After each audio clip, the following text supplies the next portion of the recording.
Welcome to our channel Way to Win. Hi friends, എല്ലാവർക്കും പുതിയൊരു വീഡിയോയിലേക്ക് സ്വാഗതം. അപ്പോൾ നമ്മൾ ഇന്ന് നോക്കാൻ പോകുന്നത് company board LGS category number 609/2021 ഇതിന്റെ ഇന്ന് വരെയുള്ള, അതായത് 27/1/2026 വരെയുള്ള അഡ്വൈസിന്റെ സ്റ്റാറ്റസും, അതുപോലെ തന്നെ റിസർവേഷൻ എത്രയൊക്കെ റാങ്ക് വരെയാണ് അഡ്വൈസ് പോയിരിക്കുന്നത്, അതുപോലെ തന്നെ എത്ര വേക്കൻസി ഇനി ഉണ്ട് എന്നൊക്കെയാണ് നമ്മൾ ഈ വീഡിയോയിലൂടെ ചർച്ച ചെയ്യാൻ പോകുന്നത്. ഓക്കെ, അപ്പൊ ലാസ്റ്റിലത്തെ അഡ്വൈസ് വന്നിരിക്കുന്നത് 27/12/2025 ആണ്. ഓക്കെ, ജനുവരിയിൽ ഒരു അഡ്വൈസും കൂടെ വരാനായിട്ടുള്ള സാധ്യതയാണ് കാണുന്നത്. ഓക്കെ, അപ്പൊ നമുക്ക് അതിന്റെ ഡീറ്റെയിൽ ഒക്കെ വേക്കൻസി വരുമ്പോൾ നമുക്ക് വേക്കൻസിയുടെ കാര്യം പറയുമ്പോൾ നമുക്ക് അതിന്റെ ഡീറ്റെയിൽസ് പറയാം. ഓക്കെ, 2572 അഡ്വൈസ് ആണ് ടോട്ടൽ ഇതുവരെ പോയിരിക്കുന്നത്. അതിനകത്ത് OC male 2124, OC female 2102, EWS 2083 male, 2095 female. EBT OCയിൽ നിന്നാണ് മെയിലും ഫീമെയിലും പോയിരിക്കുന്നത്. SSC supplementary list 96, female supplementary list 94, ST supplementary list 127 male, supplementary list 87 female, Muslim supplementary list 17 male, supplementary list 12 female, Latin കത്തോലിക്ക Anglo Indian supplementary list 98 male, supplementary list 71 female, OBC 2152 male, 2145 female, Vishwakarma 2158 male, 2231 female, SIUC Nadar supplementary list 27 male, supplementary list 22 female, SSCCC supplementary list 42 male, supplementary list 46 female, ധീവര 3634 male, 3501 female, Hindu Nadar supplementary list 4 male, supplementary list 2 female. DL LV 27, H എല്ലാവർക്കും advice പോയിട്ടുണ്ട്, LDCP 38. ഇങ്ങനെയാണ് 2572 advice പോയിരിക്കുന്നത്. അപ്പൊ നമ്മൾ last അഡ്വൈസിന്റെ status നോക്കുമ്പോൾ TPO ഒന്നും തന്നെ ഇല്ല. ലാസ്റ്റിൽ അഡ്വൈസ് നിൽക്കുന്നത് MR നമ്പർ 5377 OCയിലാണ്. ഓക്കെ, അപ്പൊ അത്തരം കാര്യങ്ങൾ മനസ്സിലായല്ലോ. ഇനി കുറച്ച് പാസ്ഡ് ഓവർ കാൻഡിഡേറ്റ് ഉണ്ട് ഫീമെയിൽ, അത് അതിനകത്ത് 2121 OC, അതുപോലെ തന്നെ EBTയിൽ 2104, 2105, 2112, 2113, മുസ്ലിം സപ്ലിമെന്റ് ലിസ്റ്റ് 13, 15 ടെസ്റ്റ് കുറച്ചെണ്ണം ഉണ്ട്, ലാത്തിൻ കത്തോലിക്ക ആംഗ്ലോ ഇന്ത്യൻ കുറച്ചെണ്ണം ഉണ്ട്, അതുപോലെ തന്നെ SIUC Nadar 23, 25 supplement list. OCBC position നോക്കുമ്പോൾ OC 596, EWS 149, രണ്ടും കൂടെ 745, OC 745, BC 745, NJD 1036, DL LV 15, HI 16, LDCP 15, അങ്ങനെ 2572 അഡ്വൈസ് ആണ് ഇതുവരെ പോയിരിക്കുന്നത്. ഓക്കെ, അപ്പൊ ഇത്രയും കാര്യങ്ങൾ ഏകദേശം മനസ്സിലായെന്ന് വിശ്വസിക്കുന്നു. ഇനി നമുക്ക് ഇപ്പോഴുള്ള വേക്കൻസിയുടെ കാര്യം കൂടെ നമുക്ക് നോക്കാം. ഏതെല്ലാം ബോർഡാണ് നമുക്ക് നോക്കാം. ടോട്ടൽ ഇനി 104 വേക്കൻസിയാണ് നിലവിലുള്ളത്. അതായത് 104 എന്ന് പറയുന്നത് ആന്റിസിപ്പേറ്റഡ് വേക്കൻസിയും കൂടെ ചേർത്തിട്ടാണ് 104 പറയുന്നത്. നമുക്കത് ഡിവൈഡ് ചെയ്ത് നമുക്ക് പറയാം. അപ്പൊ KSFയിൽ 10 NJD വേക്കൻസിയാണ് നിലവിലുള്ളത്. ഓക്കെ, കേരള സ്റ്റേറ്റ് ഹൗസിംഗ് ബോർഡിൽ ഒരു NJD വേക്കൻസിയാണ് നിലവിലുള്ളത്. Kerala head load workers welfare fund ബോർഡിൽ 3 NJD വേക്കൻസിയാണ് നിലവിലുള്ളത്. ബെബ്കോയിൽ 2 ഫ്രഷ് വേക്കൻസിയും 20 NJDയും ആന്റിസിപ്പേറ്റഡ് വേക്കൻസി ആയിട്ട് ഒരു 61 വേക്കൻസിയും ഉണ്ട്. ടോട്ടൽ 83 വേക്കൻസിയാണ് ബെബ്കോയിൽ ഉള്ളത്. കേരള വാട്ടർ അതോറിറ്റിയിൽ NJD 1 vacancy, anticipated vacancy 2 vacancy, അങ്ങനെ ടോട്ടൽ 3 വേക്കൻസിയാണ് കേരള വാട്ടർ അതോറിറ്റിയിലുള്ളത്. Kerala toddy workers welfare fund ബോർഡിൽ 2 ഫ്രഷ് വേക്കൻസിയും 1 NJD വേക്കൻസിയും, അങ്ങനെ ടോട്ടൽ 3 വേക്കൻസിയാണ് Kerala toddy workers welfare fund ബോർഡിലുള്ളത്. അതുപോലെ തന്നെ Kerala state development corporation for SC STയിൽ 1 ആന്റിസിപ്പേറ്റഡ് വേക്കൻസി, അങ്ങനെ ടോട്ടൽ ഫ്രഷ് വേക്കൻസി 4 എണ്ണവും, NJD വേക്കൻസി 36 എണ്ണവും, ആന്റിസിപ്പേറ്റഡ് വേക്കൻസി 64 എണ്ണവും, അങ്ങനെ ടോട്ടൽ 104 വേക്കൻസിക്കാണ് അഡ്വൈസ് അയക്കാനായിട്ടുള്ളത്. ഓക്കെ, അപ്പൊ ഈ ഫ്രഷ് വേക്കൻസി ഞാൻ പറഞ്ഞു 4 എണ്ണം ഉണ്ടെന്ന്. അപ്പൊ ഈ ബെബ്കോയിൽ 2 എണ്ണം 1/1/2026 2 മെച്ചൂർഡ് ആവും, അതാണ് ഇവിടെ ഫ്രഷ് വേക്കൻസി കിടക്കുന്നത്.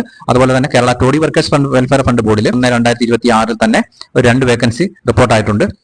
അതുകൂടെ മെച്ചൂർഡ് ആകുമ്പോഴാണ് ടോട്ടൽ 4 വേക്കൻസി ആവുന്നത്. NJD 36 ഉണ്ട്, ടോട്ടൽ 104 വേക്കൻസിയാണ്. അപ്പൊ ആൻസിലഡ് വേക്കൻസി കോയിൽ 2ാം മാസമുണ്ട്, 3ാം മാസമുണ്ട്, അങ്ങനെ ഓരോ മാസങ്ങളിൽ മെച്ചൂർഡ് ആവുന്നത്. അങ്ങനെയാണ് നമ്മുടെ ടോട്ടൽ ഓവറോൾ നമ്മുടെ വേക്കൻസിയുടെ ഒരു സ്റ്റാറ്റസ്. ഒരു അഡ്വൈസ് കൊണ്ട് ജനുവരി മാസത്തിൽ വരാനുണ്ട്. അതിന് ചിലപ്പോൾ മിക്കവാറും ഈ 36, 4, 40 വേക്കൻസിക്കായിരിക്കും മിക്കവാറും അഡ്വൈസ് വരാനുള്ള സാധ്യതയുള്ളത്. കാരണം ജനുവരി 1 മെച്ചൂർഡ് ആവുന്ന 4 ആന്റിസിപ്പേറ്റഡ് വേക്കൻസിയും അതുപോലെ തന്നെ NJD വേക്കൻസിയായ 36 എണ്ണം കൂടെ ചേർത്തിട്ട് 40 വേക്കൻസിക്കായിരിക്കും മിക്കവാറും അഡ്വൈസ് വരാനുള്ള സാധ്യതയുള്ളത്. ഓക്കെ, അപ്പോൾ പലരും ചോദിക്കുന്ന ഒരു കാര്യമാണ് ലിസ്റ്റ് ഫുൾ പോകുമോ എന്നൊക്കെയുള്ള കാര്യം. നിങ്ങളത് ജസ്റ്റ് ഒന്ന് നോക്കുക, ആ അഡ്വൈസിന്റെ സ്റ്റാറ്റസ് നിങ്ങൾ നോക്കുക.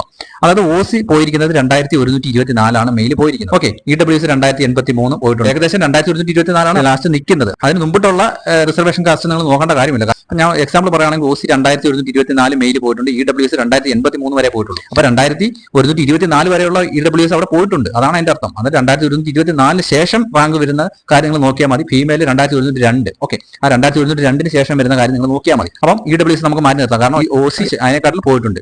ഈ EBT പറഞ്ഞു OC 2124 ആണ് പോയിരിക്കുന്നത്, ഫീമെയിൽ 2102 ആണ് ഫീമെയിൽ പോയിരിക്കുന്നത്. അപ്പൊ അതിനിടയിലാണ് EBT വന്നിരിക്കുന്നത് എന്ന് നിങ്ങൾക്ക് മനസ്സിലാക്കുക.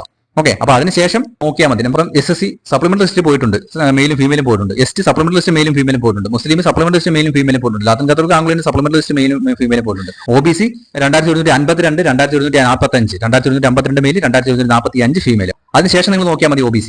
ഓക്കെ, അപ്പം വിശ്വകർമ്മ 2158 മെയിൽ, 2231 ഫീമെയിൽ. ഓക്കെ, അപ്പൊ അത് ആ രണ്ട്, അതായത് OBCയും വിശ്വകർമ്മ മാത്രം നിങ്ങൾ ഇവിടെ ചെക്ക് ചെയ്താൽ മതി. കാരണം ബാക്കിയെല്ലാം OCക്ക് ശേഷമാണ്, അതായത് OC പോയതിന് ശേഷമാണ് പോയിരിക്കുന്നത്. OBCയും വിശ്വകർമ്മയും OCക്ക് ശേഷം പോയിട്ടുണ്ട്. പക്ഷെ അതിന് ഒരു 3000 വരെ കുറച്ച് ആൾക്കാരുണ്ട്. ഓക്കെ, അത് ചിന്തിക്കുക. അതാണ് ഞാൻ പറഞ്ഞത്. ഈ OBCയും വിശ്വകർമ്മ മാത്രം നിങ്ങൾ അവിടെ ചെക്ക് ചെയ്യുക. അതുപോലെ SIUC നാടാർ, അത് രണ്ട് സപ്ലിമെന്റ് മെയിൽ ഫീമെയിൽ സപ്ലിമെന്റ് ലിസ്റ്റിലാണ് പോയിരിക്കുന്നത്. SSCC സപ്ലിമെന്റ് ലിസ്റ്റിലാണ് രണ്ടും പോയിരിക്കുന്നത്. ഈ വരെ 3634, 3501. അപ്പൊ അത് ഏകദേശം 3500 കഴിഞ്ഞിട്ടുണ്ട്. അപ്പൊ അതിന് ശേഷം വരുന്ന ഡി വരെ നിങ്ങൾ നോക്കിയാൽ മതി. ഓക്കെ, ഹിന്ദു നാടാര് സപ്ലിമെന്റ് ലിസ്റ്റാണ് മെയിലും ഫീമെയിലും പോയിരിക്കുന്നത്. അപ്പൊ ഏകദേശം നമുക്ക് ഇതിനകത്തുനിന്ന് ഒരു കൺക്ലൂഷൻ നമുക്ക് മനസ്സിലാകുന്നത് എന്താണ്? OBCയും വിശ്വകർമ്മയും അല്ലെങ്കിൽ 3501 ഈ വരെ കിടക്കുന്നത്. അതിനിടയിലുള്ള എല്ലാ റിസർവേഷൻ കാസ്റ്റും പോയിട്ടുണ്ട്. എക്സ്പെഷ്യലി ഏതൊക്കെയാണ്? വിശ്വകർമ്മയും അതുപോലെ തന്നെ OBCയും ഒഴിച്ച് ബാക്കി എല്ലാ റിസർവേഷനും പോയിട്ടുണ്ട്. ഓക്കെ, അപ്പം ഏകദേശം നമുക്ക് കൺക്ലൂഡ് എത്താൻ പറ്റുന്നത് ഏകദേശം ഒരു നമ്മൾ ദീവര പറഞ്ഞ് 3501 ഇടയ്ക്ക് വരുന്നതിൽ ഈ വരാനുള്ളത് ഏതൊക്കെയാണ്? OC വരാനുണ്ട്, OC കുറച്ച് വരാൻ കാണും, EWS വരാൻ കാണും, അതുപോലെ തന്നെ EBT വരാൻ കാണും, അതുപോലെ തന്നെ OBCയും വിശ്വകർമ്മയും വരാൻ കാണും. അപ്പൊ ഇതാണ് ഈ 4-5 OC മാറ്റിയിട്ട് ബാക്കി ഒരു 4 റിസർവേഷൻ കാസ്റ്റ് മാത്രമേ അതിനിടയ്ക്ക് വരാനുള്ളൂ. അപ്പൊ നിങ്ങൾ ചിന്തിച്ച് നോക്കുക ഏകദേശം ഈ റാങ്ക് എവിടെ വരെ പോകുന്നു. അന്നേരം നിങ്ങൾക്ക് ഒരു ഐഡിയ 3000 പുറത്ത് പോകുമോ, 3500 പുറത്ത് പോയി ഏകദേശം ഫുൾ പോകുമോ എന്നൊക്കെ ഉള്ളൊരു ഏകദേശം നമുക്ക് ഐഡിയ മനസ്സിലായല്ലോ. എന്താണെന്ന് വെച്ച് കഴിഞ്ഞാൽ OCയും EWSഉം EBTയും വിശ്വകർമ്മയും ദീവരയും ഇവരെ നമുക്ക് 3600 പോയിട്ടുണ്ട്. പിന്നെ നമുക്ക് അതിനകത്ത് ചിന്തിക്കേണ്ട കാര്യമില്ല. അതിനകത്ത് ദീവര 3501 ശേഷമുള്ള ആൾക്കാർക്ക് വളരെ കുറവാണ്. നിങ്ങൾ ചെക്ക് ചെയ്താൽ മനസ്സിലാവും. ദീവരം മാറ്റി നിർത്തി കഴിഞ്ഞാൽ OBCയും വിശ്വകർമ്മയും EBTയും EWS മാത്രമേ ഉള്ളൂ അതിനകത്ത്. ഓക്കെ, റിസർവേഷൻ മാത്രമേ വരാനുള്ളൂ. പിന്നെ OC റാങ്ക് ലിസ്റ്റ് ചെക്ക് ചെയ്യുക. ചെക്ക് ചെയ്തിട്ട് ഞാൻ പറയുന്നതെല്ലാം കറക്റ്റ് ആണോ നിങ്ങളൊന്ന് മനസ്സിലാക്കി വെക്കുക. അപ്പം പറഞ്ഞതുപോലെ തന്നെ ഏകദേശം 90-95% ലിസ്റ്റ് പോകാനുള്ള സാധ്യത. ചിലപ്പം ലിസ്റ്റ് ഫുൾ പോകാനുള്ള ചാൻസും ഉണ്ട്. കാരണം റിസർവേഷനൊക്കെ ഏകദേശം പോയി കഴിഞ്ഞു, സപ്ലിമെന്റ് ലിസ്റ്റ് വരെ എത്തിക്കഴിഞ്ഞു മിക്കാറുള്ളതല്ല. ഓക്കെ, അപ്പൊ ഇങ്ങനെയാണ് നമ്മുടെ റാങ്ക് ലിസ്റ്റിന്റെ, അതായത് കമ്പനി ബോർഡ് LGSന്റെ ഒരു സ്റ്റാറ്റസ് നിൽക്കുന്നത്. അപ്പൊ ഇനി നിങ്ങളൊന്ന് ഒരു പോസിറ്റീവായിട്ട് നിങ്ങൾ ചിന്തിക്കുക. അതുപോലെ തന്നെ വേക്കൻസി റിപ്പോർട്ട് ചെയ്യാനായിട്ട് നിങ്ങൾ വർക്ക് ചെയ്യുക. അങ്ങനെയൊക്കെ ചെയ്ത് കഴിഞ്ഞാൽ ഈ ലിസ്റ്റ് ഞാൻ പറഞ്ഞതുപോലെ തന്നെ ഏകദേശം ഫുൾ പോകാനുള്ള ചാൻസ് ഉണ്ട്. ഓക്കെ, അപ്പോൾ ഇത്രയേ ഉള്ളൂ. വീഡിയോ ഇഷ്ടപ്പെട്ടുണ്ടെങ്കിൽ ലൈക്ക് ചെയ്യുക, ഡൗട്ട് ഉണ്ടെങ്കിൽ കമന്റ് ചെയ്യുക. പുതിയൊരു വീഡിയോ മറ്റോടെ തന്നെ കാണാം. അതുവരെ എല്ലാവർക്കും വളരെയധികം നന്ദി, നമസ്കാരം.